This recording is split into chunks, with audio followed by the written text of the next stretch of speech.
টাকা দেবো? বাচ্চাদের হাতে একদম টাকা দেবে না, তুমি খাবার দাও, পোশাক দাও। ঠিক আছে নীতি, তাহলে এইটা ওকে দিয়ে দিই, আমাদের ছেলের জন্য আর একটা জামা কিনে নেবো। এই নাও। আশ্চর্য, এতটুকু বাচ্চাকে লেখাপড়া না শিখিয়ে বাবা মা ভিক্ষা করতে পাঠিয়ে দিয়েছে। সেল সেল সেল। এসো নীতি, আমাদের ছেলের জন্য একটা জামা কিনে নেই। এটা কত দিদি? 200 টাকা। এই দাঁড়াও দাঁড়াও, এই জামাটাই তুমি ওই বাচ্চাটাকে দিয়েছিলে না? এই তো সেই বাচ্চাটা।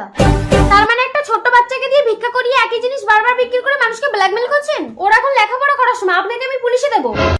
ও দিদিমণি, ছোট লোকদের সাথে মুখ নাড়লে কি হয় জানেন তো? চলুন ফুটুন এখান থেকে। চলো নীতি। এখন আমি চলে যাচ্ছি, কিন্তু আমি পুলিশ নিয়ে আসবো। ছাড়ো না নীতি, কেন ফালতু ঝামেলায় নিজেকে জড়াচ্ছ? হ্যালো, এই তোর বউকে বলে দে বিষধর সাপের লেজে পা দিলে কিন্তু ছবল খাবে। এই তুই বিষধর সাপ হলে আমি ভয়ঙ্কর বেজি রে। হ্যালো হ্যালো, ফোনটা কেটে দিল। স্যার স্যার স্যার দাঁড়ান। কি হলো ম্যাডাম? আমি অনেকদিন ধরে বিষয়টা লুক আউট করছি, চলুন। আসুন।